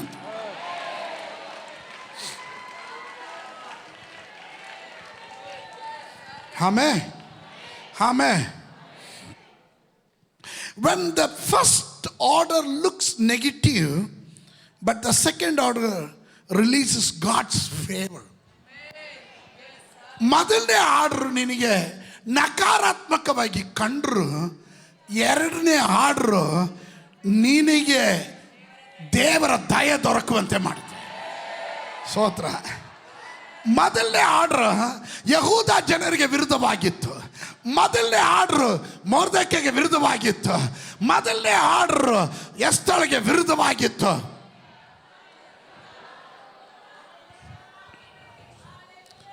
ಮೊದಲನೇ ಆರ್ಡ್ರ್ ದುಃಖ ತರೋದಾಗಿತ್ತು. ಮೊದಲನೇ ಆರ್ಡ್ರ್ ಕಣ್ಣು ನೀರಾಗಿತ್ತು. ಮೊದಲನೇ ಆರ್ಡ್ರ್ ಗೋಣಿ ತಟ್ಟಾಗಿತ್ತು. ಮೊದಲನೇ ಆರ್ಡ್ರ್ ಬೂದಿ ಹಾಕ್ಕೊಳ್ಬೇಕಾಗಿತ್ತು. ಮೊದಲನೇ ಆರ್ಡ್ರ್ ಉಪವಾಸ ಮಾಡಬೇಕಾಯಿತು. ಮೊದಲನೇ ಆರ್ಡ್ರ್ ಕೇಳಿದೆ ಕಣ್ಣು ನೀರು ಸುರಿಸ್ಬೇಕಾಗಿತ್ತು. ಮೊದಲನೇ ಆರ್ಡ್ರ್ ಕೇಳಿದಾಗ ಅಲ್ಲಲ್ಲಿಯ ಭಾಳ ಕಳವಳಗೊಂಡವರಾಗಿದ್ರಿ. ಆದರೆ ಮೊದಲನೇ ಆರ್ಡ್ರಿಗೆ ಮುಗಿಯೋದಿಲ್ಲ. ಸ್ತೋತ್ರ ಬರಲಿಲ್ಲ, ಸ್ತೋತ್ರ ಬರಲಿಲ್ಲ. ಆಮೇಲೆ ಈ ಸೈತಾನನು ಫಸ್ಟು ಆರ್ಭಟಿಸ್ತಾನೆ. ನನ್ನ ದೇವರು ಲೇಟ್ ಆದರೂ ಲೇಟೆಸ್ಟ್ ಆಗಿಯೇ ಕ್ರಿಯೆ ಮಾಡ್ತಾರೆ.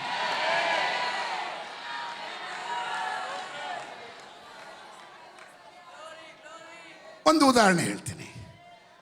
ಯೇಸು ಸ್ವಾಮಿಯನ್ನು ಹಿಡಿದು ಜಡಿದು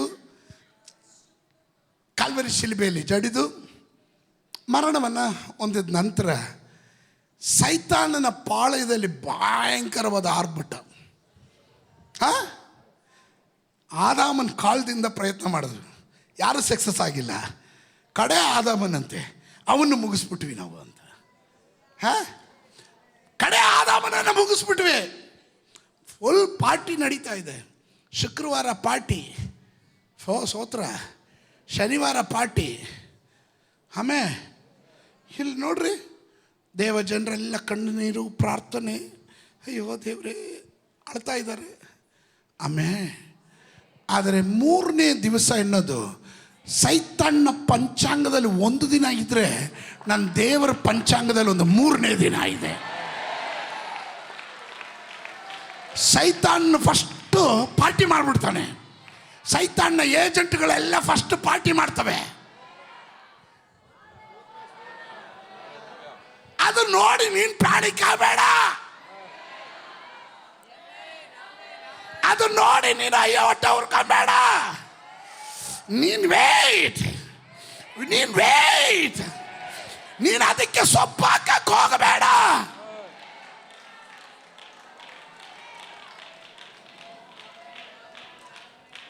ಫಸ್ಟ್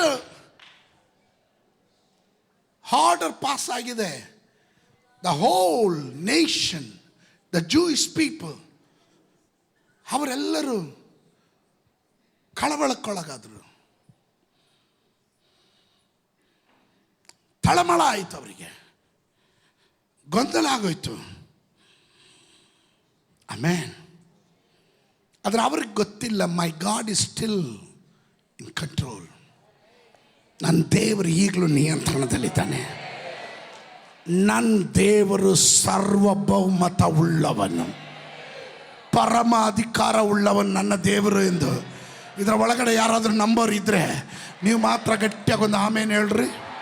ನೀವು ಮಾತ್ರ ಒಂದು ಗಟ್ಟಿಯಾಗೊಂದು ಆಮೇನು ಹೇಳ್ರಿ. ನನ್ನ ದೇವರು ಪರಮಾಧಿಕಾರ ಉಳ್ಳವನು. ಆಮೇಲೆ 115ನೇ ಕೀರ್ತನೆ 3ನೇ ವಾಕ್ಯ ಹೇಳ್ತದೆ, ನಮ್ಮ ದೇವರು ಪರಲೋಕದಲ್ಲಿದ್ದಾನೆ. ಆತನು ತನಗೆ ಬೇಕಾದದನ್ನೆಲ್ಲ ಮಾಡ್ತಾನೆ. ಆಮೇಲೆ ಅವನೆಲ್ಲಿದ್ದಾನೆ? ಭೂಲೋಕದಲ್ಲಿ ಆಟ ಆಡೋದೆಲ್ಲ ಆಟ ಆಡಲಿ, ಅವನು ಪರಲೋಕದಿಂದ ನೋಡ್ತಾನೆ. ಸ್ತೋತ್ರ.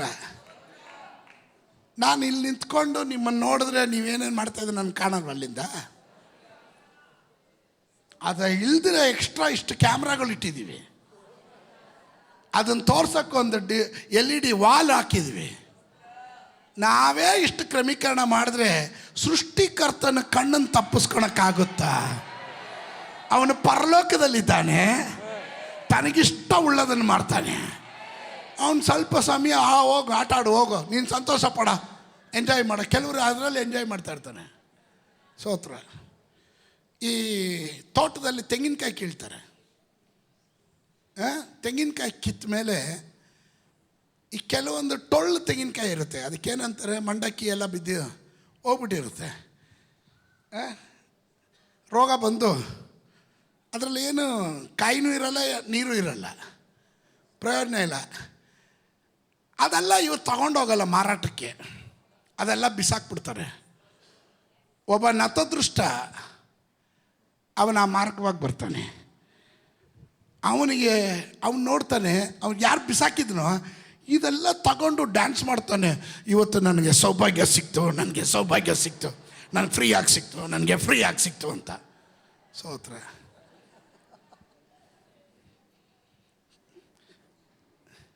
ಪ್ರಯೋಜನಕ್ಕೆ ಬರದೇ ಇರೋದನ್ನು ತಗೊಂಡು ನನಗೆ ಸೌಭಾಗ್ಯ ಸಿಕ್ತು, ಸೌಭಾಗ್ಯ ಸಿಕ್ತು ಅಂದರೆ ಬಿಸಾಕಿರೋದು. ಅದು ಸೌದೆಗೆ ಒಲೆ ಉರಿಸ್ಬೋದು ಅಷ್ಟೇ, ಅದ್ರದ್ದು ಕಾಯಿ ಇಲ್ಲ, ಎಳ್ನೀರು ಇಲ್ಲ. ಕೆಲವ್ರು ಸಂತೋಷ ಪಡೋದಂಗೆ, ಯಾರಿಗೂ ಬೇಡ, ಬಿಸಾಕಿರೋದನ್ನ ಹಿಡ್ಕೊಂಡು. ದೇವ್ರು ಹೇಳ್ತಾನೆ ಸ್ವಲ್ಪ ಸಮಯ ನೀನು ಸಂತೋಷ ಪಡು. ನಾನು ಅದಕ್ಕೆ ಹೇಳ್ದೆ ಅವನು ನತದೃಷ್ಟ ಅಂತ. ಅದೃಷ್ಟಹೀನನು ಅಂದರೆ ಅವನ ಜೀವನದಲ್ಲಿ ಸೌಭಾಗ್ಯ ಕಂಡೇ ಇಲ್ಲ.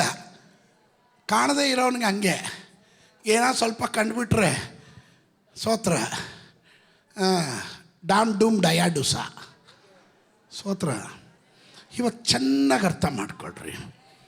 ನನ್ನ ದೇವ್ರು ಹೇಳ್ತಾನೆ, ನಾನು ಪರಲೋಕದಲ್ಲಿದ್ದೀನಿ, ನನ್ನ ಮೇಲಿಂದ ನೋಡ್ತಾ ಇದ್ದೇನೆ. ನೀನು ಸ್ವಲ್ಪ ಕಾಲ ನೀನು ಸಂತೋಷ ಪಡು, ಶತ್ರುವೇ ನೀನು ಸಂತೋಷ ಪಡು. See every time in the Bible you see, ಗಾಳಿ ಬಂತು, ಬಿರುಗಾಳಿ ಬಂತು, ದೋಣಿ ಮುಳುಗ್ತಾ ಇದೆ, ಶಿಷ್ಯರು ಸಾಯ ಭಯದಲ್ಲಿದ್ದಾರೆ. ಯೇಸು ಸ್ವಾಮಿ ಕೂಲಾಗಿ ಎದ್ಬಿಟ್ಟು, ಯಾಕೆ ಭಯಪಡ್ತೀರ ಅಲ್ಪ ವಿಶ್ವಾಸಿಗಳೇ? ನಾವಾಗಿದ್ರೆ ನಿದ್ದೆ ಮಾಡ್ಬಿಟ್ಟು ಎದ್ದು ಬಂದೆ, ಈ ಡೈಲಾಗ್ ಚೆನ್ನಾಗಿದೆಪ್ಪ, ಕರೆಕ್ಟಾ? ಯೇಸು ಸ್ವಾಮಿ ಏನು ಮಾಡ್ತಾ ಇದ್ರು? ಫುಲ್ ಸೀನ್ ನೋಡಿದ್ಯಾರು? ಶಿಷ್ಯರು. ಹೋಗ್ಲಿ ನಿದ್ದೆ ಮಾಡಲಿ, ಡಿಸ್ಟರ್ಬ್ ಮಾಡೋದು ಬೇಡ ಅಂತ. ಇಷ್ಟು ಹಳೆ ಬಂದಾಗ್ಲೂ, ಇಷ್ಟು ಬಿರುಗಾಳಿ ಬೀಸ್ದಾಗ್ಲೂ ಗೊರಕೆ ಹೊಡೆದು ನಿದ್ದೆ ಮಾಡಿಬಿಟ್ಟು ಈಗ ಸಾಯೋ ಸ್ಥಿತಿಗೆ ಬಂದಾಗ ಎಬ್ಬಿಸಿದ್ದೀವಿ. ಅವಾಗ ಈ ಡೈಲಾಗ. ನೀವು ಆ ಸ್ಥಳದಲ್ಲಿ ಇದ್ದಿದ್ರೆ ನಿಮ್ಗೆ ಏನು ಅನ್ಸೋದು? ಒಳ್ಳೆ ಮನುಷ್ಯಪ್ಪ, ಒಳ್ಳೆ ಪ್ರಶ್ನೆ ಕೇಳಿದೆ ಕಣಯ್ಯ. ನಾವು ಅಲ್ಪ ವಿಶ್ವಾಸಿಗಳಲ್ವಾ? ಯೇಸು ಸ್ವಾಮಿ ಹೇಳಿದ್ರು ನೀವು ಅಲ್ಪ ವಿಶ್ವಾಸಿಗಳೇ. ಯಾಕೆ ಎದ್ರಿದ್ರಿ? ಅವನು ಎದ್ದು ಗಾಳಿಯನ್ನು, ಕಡಲನ್ನು ಶಾಂತಗೊಳಿಸಿದನು. ನೀವು ಗಲಿಬಿಲಿ ಆಗ್ತೀರ. ಆಮೇಲೆ ಲಾಸರನ ಸತ್ತ, ಸಾಯಕ್ಕೆ ಮುಂಚೆನೆ ವಾರ್ತೆ ಬಂತು, ಹುಷಾರಿಲ್ಲ ಎಂಬ ವಾರ್ತೆ ಗೊತ್ತಾಯ್ತು, ಹೋಗ್ಬೋದಾಗಿತ್ತು. 15 ಪರ್ಲಾಂಗ್ ದೂರದಲ್ಲೇ ಇದ್ದಾನೆ. ಶಿಷ್ಯರು ಹೇಳಿದ್ರು, ನಿನ್ನ ಸ್ನೇಹಿತನಾದ ಲಾಸರನು ಬಹಳ ಅಸ್ವಸ್ಥಗೊಂಡಿದ್ದಾನೆ, ಸಾಯಕ್ಕೆ ಮುಂಚೆ ಹೋಗಿ ನೋಡ್ಕೊಂಬಂದ್ಬಿಡೋಣ. ಸೋತ್ರ. ಆ ರೋಗವು ಮರಣಕ್ಕಾಗಿ ಬಂದಿದ್ದಲ್ಲ. ಸೋತ್ರ. ಹಂಗಿದ್ರೆ ಹೋಗ್ಲಿ ಬಿಡು, ಆಮೇಲೆ ಆದರೂ ಹೋಗಿ ನೋಡೋಣ, ಎಳ್ನೀರೋ ರಸ್ಕೋ ಏನೋ ತೊಗೊಂಡೋಗಿ ಕೊಟ್ಬಿಟ್ಟು. ಸೋತ್ರ. ಮುಂಚೆ ಎಲ್ಲ ರೈಲ್ ಚೊಂಬನವರು ಅದರಲ್ಲಿ ಕಾಫಿ ತಗೊಂಬರೋರು. ಸೋತ್ರ ಅಲ್ವಾ? ನಿಮ್ಮ ಕಡೆ ಜಾಸ್ತಿ ಇತ್ತು ರೈಲ್ ಚೊಂಬು. ಸೋತ್ರ. ಇವಾಗ ಆಸ್ಪತ್ರೆ ಅಂದರೆ ಸಾಕು, ಎಳ್ನೀರು, ರೈಲ್ ಚೊಂಬಲ್ಲಿ ಕಾಫಿ, ಬಿಸಿ ಕಾಫಿ. ರೈಲ್ ಚೊಂಬು ಹಿಡಿದವ್ರು ಎಷ್ಟು ಜನ ಇದ್ದೀರಾ ನೋಡಿ? ಇಷ್ಟೇ. ಈಗಿನ ಪೀಳಿಗೆಗೆ ಅದು ಏನು ಗೊತ್ತೇ ಇಲ್ಲ, ಬಿಡ್ರಿ ಹೋಗ್ಲಿ. ಸೋತ್ರ. ಆಮೇಲಾದರೂ ಹೋಗಿ ನೋಡೋಣ.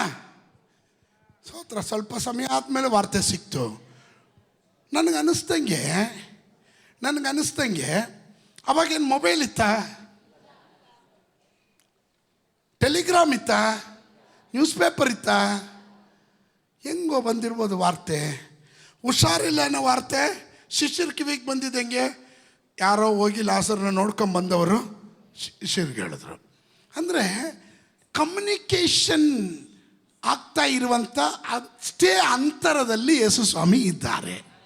ದಟ್ ಮೀನ್ಸ್ ಅವನಿಗೆ ಮಾಹಿತಿ ಇಲ್ಲದೆ ಏನಲ್ಲ, ಅವನಿಗೆ ಮಾಹಿತಿ ಇದೆ. ನಿನ್ನ ಪ್ರಾರ್ಥನೆ ಕೇಳದೇನಲ್ಲ, ಅವನ ಪ್ರಾರ್ಥನೆ ಕೇಳ್ತಾ ಇದ್ದಾನೆ. ಅವನಿಗೆ ಗೊತ್ತಿಲ್ಲದಿರ ಇರೋ ವಿಷಯ ಅಲ್ಲ, ಗೊತ್ತಿರೋದೆ. But still God is not acting. Is very cool. ಸ್ತೋತ್ರ. ಇನ್ನು ಯಾರೋ ಬಂದರು, ಒಳ್ಳೆ ಗುರು ಶಿಷ್ಯ ಕಂಡ್ರಯ್ಯ, ಬದುಕಿರುವಾಗ ಬಂದು ನೋಡೋಕ್ಕಾಗಲಿಲ್ಲ. ಏನಾಯ್ತಪ್ಪ? ಇನ್ನೇನಾಗಬೇಕು? ಸತ್ತೋದ ಹೌದ? ಸ್ತೋತ್ರ.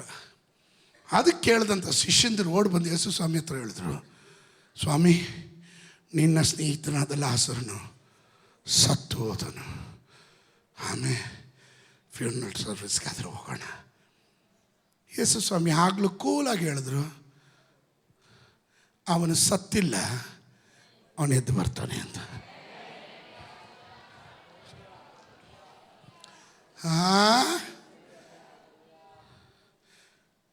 ಸ್ತೋತ್ರ. ಈಗಿನ ಪಾಸ್ಟ್ರುಗಳಾಗಿದ್ರೆ ನಾನೇನಾದರೂ ಆ ಡೈಲಾಗ್ ಹೊಡೆದಿದ್ರೆ ಪಕ್ಕದಲ್ಲಿ ಚಪ್ಪಡಿ ತಗೊಂಡು ನನ್ನ ತಲೆಗೆ ಹಾಕ್ಬಿಟ್ಟು ಹೋಗ್ಬಿಟ್ಟಿರೋರು, ನಿನ್ನ ಸವಾಸನೆ ಬೇಡ ಹೋಗು ಅಂತ. ಸ್ತೋತ್ರ ಅಲ್ವಾ? ಇಲ್ಲ, ಸತ್ತ ಮೇಲೆ ಈ ಡೈಲಾಗ್ ಫ್ಯೂನರಲ್ ಸರ್ವಿಸಿಗೆ. ಸ್ತೋತ್ರ. ಎಲ್ಲ ಎದುರು ನೋಡಿದ್ರು, ಯಾಸಿ ಸ್ವಾಮಿನೂ ಬರಲಿಲ್ಲ, ಶಿಷ್ಯಂದಿರು ಬರಲಿಲ್ಲ. ಪಾಸ್ಟ್ರು, ಸೀನಿಯರ್ ಪಾಸ್ಟ್ರು ಹೋಗ್ತಾರೆ, ಅಸೋಸಿಯೇಟ್ ಪಾಸ್ಟರ್ಸ್ ಹೆಂಗೆ ಹೋಗ್ತಾರೆ? ಸ್ತೋತ್ರ. ಸೀನಿಯರ್ ಪಾಸ್ಟ್ರು ಯೇಸು ಸ್ವಾಮಿ, ಅಸೋಸಿಯೇಟ್ ಪಾಸ್ಟರ್ಸ್ ಎಲ್ಲ ಶಿಷ್ಯಂದರು. ಯೇಸು ಸ್ವಾಮಿ ಹೇಳ್ತಾರೆ, ಕೂಲ್, ಸತ್ತಿಲ್ಲ, ಸ್ತೋತ್ರ, ಅವನಿದ್ದು ಬರ್ತಾನೆ. ಸ್ತೋತ್ರ. ಆಗಿನ ಕಾಲದಲ್ಲಿ ಒಂದು ನಂಬಿಕೆ ಇತ್ತು, ಭಕ್ತರಾಗಿ ಸಾಯೋರು 3 ದಿನದಲ್ಲೂ ಎದ್ದು ಬರೋ ಚಾನ್ಸಸ್ ಇದೆ ಅಂತ. 3 ದಿನ ಆಯಿತು. ಸ್ತೋತ್ರ. ಅವನು ಎದ್ದು ಬರಲಿಲ್ಲ, ಇವರು ಎದ್ದು ಅಲ್ಲಿಗೆ ಹೋಗ್ಲೂ ಇಲ್ಲ. ಎಲ್ಲ ನಿರೀಕ್ಷೆಗಳು ಬಂದಾಯಿತು. ನೀವು ಕುಳಿತಿರೋದು ನೋಡಿದಾಗಲೇ ನನಗೆ ಅರ್ಥ ಆಯಿತು, ಕೆಲವೊಂದು ನಿರೀಕ್ಷೆಗಳೆಲ್ಲ ಬಂದಾದರೆ ಇನ್ನೇನು ಮಾಡೋಕ್ಕಾಗಲ್ಲ. ಕೋರ್ಟ್ ಆರ್ಡರ್ ಆಗೋಯ್ತು, ನಿಯಮ ಪಾಸ್ ಆಗೋಯ್ತು, ಇನ್ನೇನು ಮಾಡೋಕ್ಕಾಗಲ್ಲ ಅಂದಾಗ ನನ್ನ ದೇವರು ಪರಲೋಕದಲ್ಲಿ ಇದ್ದಾನೆ, ಅವನಿಗಿಷ್ಟ ಉಳ್ಳದನ್ನು ಮಾಡ್ತಾನೆ. ಅವನು ಹೇಳ್ತಾನೆ, ಸರ್ವಾಧಿಕಾರವು ನನಗಿದೆ. ಕಮಾನ್ ಸಂಬಡಿ. Hallelujah, hallelujah, hallelujah. ಭೂಲೋಕದಲ್ಲಿ ತನ್ನ ಇಚ್ಛಾನುಸಾರ ನಡೆಯುತ್ತಾನೆ. ಯಾರು ಆತನ ಕೈಯನ್ನು ಹಿಂದಕ್ಕೆ ತಳ್ಳಲಾರರು. ನೀನೇನ್ ಮಾಡ್ತೀಯ ಎಂದು ಯಾರು ಕೇಳಲಾರರು ಎಂದು ದಾನಿಯೇಲನ ಪುಸ್ತಕ 4:35 ಬರೆಯಲ್ಪಟ್ಟಿದೆ. Nobody can question God.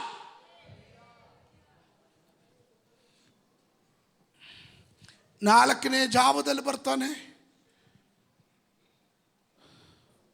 ರಾತ್ರಿ ಎಲ್ಲ ಕಷ್ಟ ಬಿದ್ದು ಮೀನು ಹಿಡಿದು ಒಂದು ಮೀನು ಸಿಗದೆ ಬಲೆ ತೊಳೆಯೋ ಟೈಮಲ್ಲಿ, ದೋಣಿ ತೊಳೆಯೋ ಟೈಮಲ್ಲಿ ಬರ್ತಾನೆ. ದೋಣಿ ಮುಂದಕ್ಕೆ ಹಾಕು, ಸ್ವಲ್ಪ ಆಳಕ್ಕೆ ನಡೆಸ್ರಿ. ಸ್ತೋತ್ರ. Sometimes we are humans. ನಾವು ಮನುಷ್ಯರು ಮೊದಲನೇ ಶಾಸನ ಕೇಳ್ತಿದ್ದಾಗಲೇ we will decide, we will agree. ಇನ್ನು ಮುಗೀತು ಅಂತ. ನನ್ನ ದೇವರಿನ ಮುಗಿಸಿಲ್ಲ. Is the alpha, is the omega. ಅವನೇ ಆರಂಭ, ಅವನೇ ಅಂತ್ಯ. ಅವನ ಆರಂಭದಲ್ಲಿ ಅಂತ್ಯವನ್ನು ನುಡಿದಿದ್ದಾನೆ. ಈ ನೋಸ್ ವೆರಿ ವೆಲ್. ಇದ್ದೀರಾ ನೀವು ನನ್ನ ಜೊತೆ? ಅರ್ಥ ಆಗ್ತಾ ಇದೆಯಾ? So don't give up. ಕಳೆದ ದಿವಸ ನಮ್ಮ ಸಹೋದರ ಬ್ರದರ್ ದಿನೇಶ್ ಅವರ ತಾಯಿ, he was crying. ನನ್ನ ಹತ್ರ ಮಾತಾಡ್ತಾ ಅಳ್ತಾ, ಏನು ರೆಕಗ್ನೈಸ್ ಮಾಡ್ತಾ ಇಲ್ಲ. ಶಿ ವಾಸ್ ಕಂಪ್ಲೀಟ್ಲಿ, ಅವರು ಮೂರ್ಛೆ ಹೋಗ್ಬಿಟ್ಟಿದ್ದಾರೆ. ICU ಅಲ್ಲಿ ಅಡ್ಮಿಟ್ ಮಾಡಿದ್ದಾರೆ. ದೇರ್ ಇಸ್ ನೋ ಹೋಪ್ ಅಂದ್ಬಿಟ್ರು. ಆಮೇಲೆ ಸ್ಟಿಲ್ ಅಯ್ಯ ಪ್ರಾರ್ಥನೆ ಮಾಡ್ತಾ ಇದ್ದೀವಿ. ನಾನು ಹೇಳಿದೆ, ವಿಲ್ ಟುಗೆದರ್ ವಿಲ್ ಪ್ರೇ. ಆಮೇಲೆ ದಿನೇಶ್ ಬ್ರದರ್ಗೆ ಒಂದೇ ಒಂದು ಮಾತು ಹೇಳಿದೆ, ದೇವ್ರ ಚಿತ್ತ ಏನಿದೆ ಅದೇ ನಡೆಯುತ್ತೆ, ಡೋಂಟ್ ವರಿ, ಏನು ಹೆದರ್ಕೊಂಬೇಡ್ರಿ ಅಂದೆ. ಪ್ರಾರ್ಥನೆ ಮಾಡಿದ್ವಿ. ಅದರ ರಿಪೋರ್ಟ್ ನಾನು ನಿಮಗೆ ಗ್ರೂಪಲ್ಲಿ ಹಾಕಿದ್ದೆ ನಾನು. ಆಮೇಲೆ she is now better, she is discharge. ಎಲ್ಲಿ ಮರಣಕ್ಕೋಸ್ಕರ ಮರಣನ ಎದುರು ನೋಡ್ತಾ ಇದ್ರು, ಅಲ್ಲಿ ಮತ್ತೆ ಜೀವವನ್ನು ಕೊಟ್ಟು ಆರೋಗ್ಯವಾಗಿ ಹೊರಗಡೆ ದೇವರು ತಂದಿದ್ದಾನೆ. ಇವತ್ತು ನಾನು ನಿಮಗೆ ಅದನ್ನೇ ಹೇಳ್ತಾ ಇದ್ದೇನೆ. Don't believe in the doctor's report. Doctor ರಿಪೋರ್ಟ್ಗಳನ್ನು ನಂಬೋದಲ್ಲ, ನಿನ್ನ ದೇವರ ರಿಪೋರ್ಟನ್ನು ನೀನು ನಂಬು. ಮನುಷ್ಯನ ರಿಪೋರ್ಟ್ ನಂಬಬೇಡ, ಶಾಸನಗಳನ್ನು ನಂಬಬೇಡ. ಅಲ್ಲಲ್ಲಿ ಅದಕ್ಕಿಂತ ಮೇಲಾಗಿ ನನ್ನ ದೇವರು ನಿನಗಾಗಿ ಮಹತ್ ಕಾರ್ಯಗಳನ್ನು ಮಾಡುವ ದೇವರಾಗಿದ್ದಾನೆ. ನಿಮ್ಗೇನಾದ್ರೂ ಅರ್ಥ ಆಗ್ತಾ ಇದೆಯಾ? ನನ್ನ ದೇವರು ನಿನ್ನ ಸಮಯಕ್ಕೆ ಬರೋದಿಲ್ಲ, ನನ್ನ ಸಮಯಕ್ಕೆ ಬರೋದಿಲ್ಲ, ನನ್ನ ದೇವರ ಸಮಯಕ್ಕೆ ಅವನು ಬರೋದು. ಅವನಿಗೊಂದು ಸಮಯ ಇದೆ. ಕಮಾನ್, ಅವನಿಗೊಂದು ಸಮಯ ಇದೆ. ಅಮ್ಮ ಆದರೂ ಸರಿ, ಅಪ್ಪ ಆದರೂ ಸರಿ. ಮರಿಯಳಿಗೂ ಅದೇ ಡೈಲಾಗ್ ಹೊಡ್ತಾನೆ, ಸ್ತ್ರೀಯೇ ನನ್ನ ಗಳಿಗೆ ಇನ್ನೂ ಬಂದಿಲ್ಲ. You have to wait. ಕಳೆದ ಕಾಲಗಳಲ್ಲಿ ವೇಟ್ ಮಾಡಿದವರಿಗೆ ದೇವರು ಒಂದು ಶುಭ ವರ್ತಮಾನವನ್ನು ತರ್ತಾ ಇದ್ದಾನೆ. ನಿನಗೆ ವಿರುದ್ಧವಾಗಿ ಬರ್ತಿದ್ದ ಶಾಸನಗಳನ್ನ, ರೇಖೆಗಳನ್ನ ತಿದ್ದು ಬರೆಸ್ತಾನೆ ದೇವರು. ಸುವರ್ಣ ದಂಡ ಚಾಚಿದೆ, ಈ ಸಭೆಗಾಗಿ ಸುವರ್ಣ ದಂಡ ಚಾಚಿದೆ.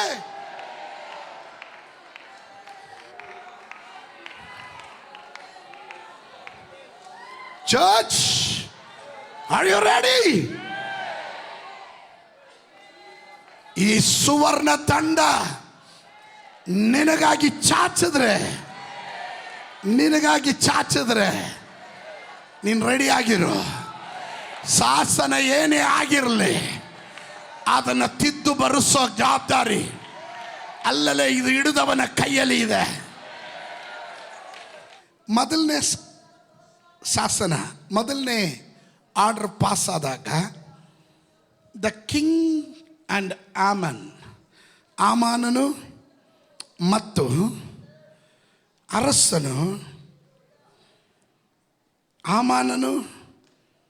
ಅರಸನು, ಸುರಪಾನ ಮಾಡೋದಕ್ಕೆ ಕೂತ್ಕೊಂಡ್ರು. ಎಣ್ಣೆ ಹೊಡೆದು ಎಂಜಾಯ್ ಮಾಡ್ತಾಯಿದ್ರು. ಮರುಭಾಗದಲ್ಲಿ ಮೊರ್ದೆಕಾಯ್ ತನ್ನ ವಸ್ತ್ರವನ್ನು ಹರಿದುಕೊಂಡನು, ಗೋಣಿ ತಟ್ಟನ್ನು ಕಟ್ಕೊಂಡ್ರು, ಬೂದಿಯನ್ನು ಮೈಗೆ ಹಾಕ್ಕೊಂಡ್ರು. ಅತ್ತಿಂದ ಇತ್ತ ಹುಚ್ಚನಾಗಿ ಅಳುತ್ತಾ ಗೋಳಾಡುತ್ತಾ ಈ ನಿಯಮಕ್ಕೆ ವಿರುದ್ಧವಾಗಿ ಉಪವಾಸದಿಂದ, ಪ್ರಾರ್ಥನೆಯಿಂದ, ಕಣ್ಣುನೀರಿನಿಂದ, ದುಃಖಾತಿಶಯದಿಂದ ಅತ್ತ ಇತ್ತ ತಿರುಗಾಡ್ತಾ ಇದ್ದಾನೆ. ಒಂದು ಕಡೆ ಎಣ್ಣೆ ಪಾರ್ಟಿ, ಇನ್ನೊಂದು ಕಡೆ ಪ್ರಾರ್ಥನೆ ಪಾರ್ಟಿ. ಒಂದು ಕಡೆ ಎಣ್ಣೆ ಪಾರ್ಟಿ, ಅಲ್ಲಲ್ಲಿ ಇನ್ನೊಂದು ಕಡೆ ಉಪವಾಸದ ಪಾರ್ಟಿ. ಎಣ್ಣೆ ಪಾರ್ಟಿ ಆರ್ಡರ್ ಆಗಿರೋದ್ರಿಂದ ಉಪವಾಸ ಪ್ರಾರ್ಥನೆ ಈ ಆರ್ಡರ್ಗೆ ವಿರುದ್ಧವಾಗಿ.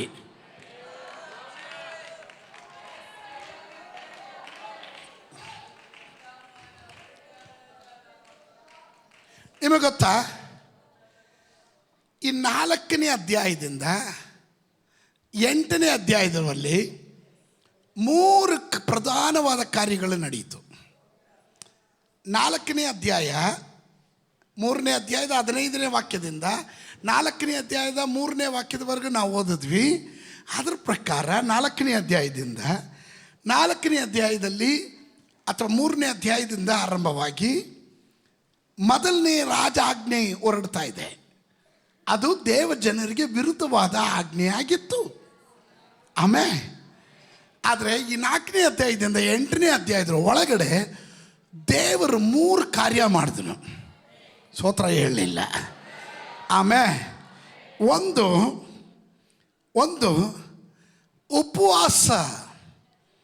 ಉಪವಾಸ ಮತ್ತು ಪ್ರಾರ್ಥನೆ ಪರಲೋಕವನ್ನು ಈ ವಿಷಯದಲ್ಲಿ ಹಸ್ತಕ್ಷೇಪ ಮಾಡೋದಕ್ಕೆ ಪ್ರೇರೇಪಿಸ್ತು.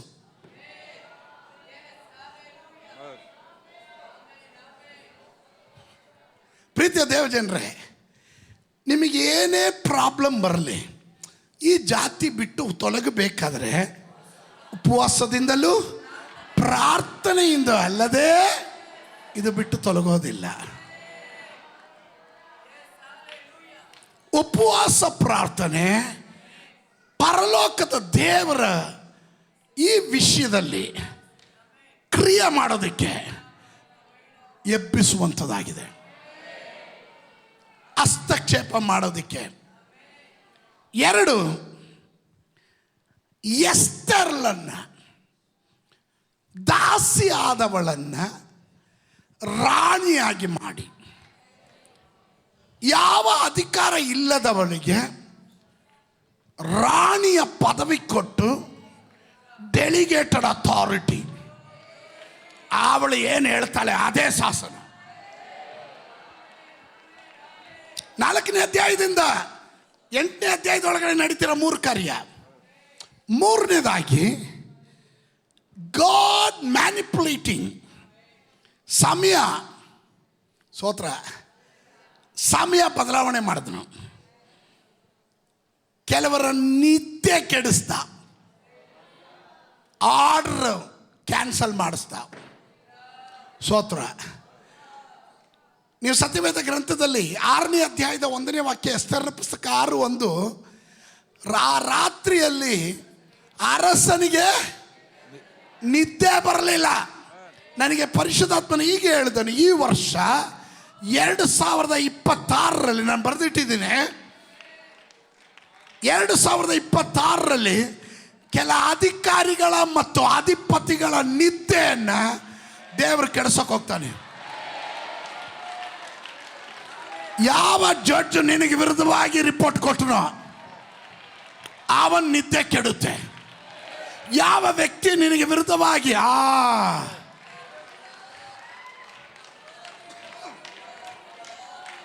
ಸುಳ್ಳು ಸಾಕ್ಷಿ ಹೇಳಿದನ, ಆಪಾದನೆ ಮಾಡಿದನ, ಅವನ್ ನಿದ್ದೆ ಕೆಡುತ್ತೆ, ಅವನ್ ನಿದ್ದೆ ಕೆಡುತ್ತೆ. ನಂಬರ್ ಮಾತ್ರ 1, ಉಪವಾಸ ಪರಲೋಕ ದೇವರನ್ನ ಈ ವಿಷಯದಲ್ಲಿ ಹಸ್ತಕ್ಷೇಪ ಮಾಡೋದಕ್ಕೆ ಪ್ರೇರೇಪಿಸುತ್ತೆ. 2, ಎಸ್ತೇರಿಗೆ ದೇವರು ಅಧಿಕಾರ ಸ್ಥಾನದಲ್ಲಿ ತರ್ತಾನೆ. 3, ಕೆಲವರು ನಿದ್ದೆ ಕೆಡಿಸ್ತಾನೆ. ಕೆಲವೊಂದು ಆರ್ಡರ್ಗಳನ್ನು ದೇವರು ತಿದ್ದುತ್ತಾನೆ. ನಂಬರ್ ಮಾತ್ರ ಆಮೇಲೆ ಹೇಳ್ರಿ. ನನ್ನ ಶತ್ರುವೇ, ನನ್ನ ವಿಷಯವಾಗಿ ಹಿಗ್ಗಬೇಡ, ನಾನು ಬಿದ್ದಿದ್ರು ಏಳುವೆನು, ಕತ್ತಲಲ್ಲಿ ಕೂತಿದ್ರು ಯೆಹೋವನು ನನಗೆ ಬೆಳಕಾಗಿರೋ. ಎಷ್ಟು ಜನ ಹೇಳ್ತೀರಾ? ಎಷ್ಟು ಜನ ಹೇಳ್ತೀರಾ?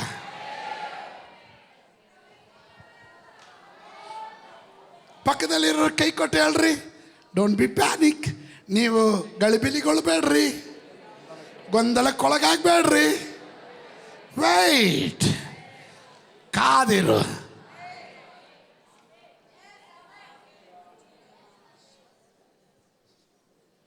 ಕೆಲವರೆಲ್ಲ ನನ್ನನ್ನು, ಫಾಸ್ಟ್ರೇ ಈ ವಿಷಯದಲ್ಲಿ ಈಗಲೇ ಒಂದು ತೀರ್ಮಾನ ಹೇಳಬೇಕು. ನಾನು ಹೇಳಲ್ಲ. ಎಷ್ಟು ಕೋಪ ಬರುತ್ತೆ ಅಂದರೆ ಅವರಿಗೆ, ಈಗಲೇ ತೀರ್ಪು ಹೇಳಬೇಕು. ನಾನು ಹೇಳಲ್ಲ. ಸ್ತೋತ್ರ.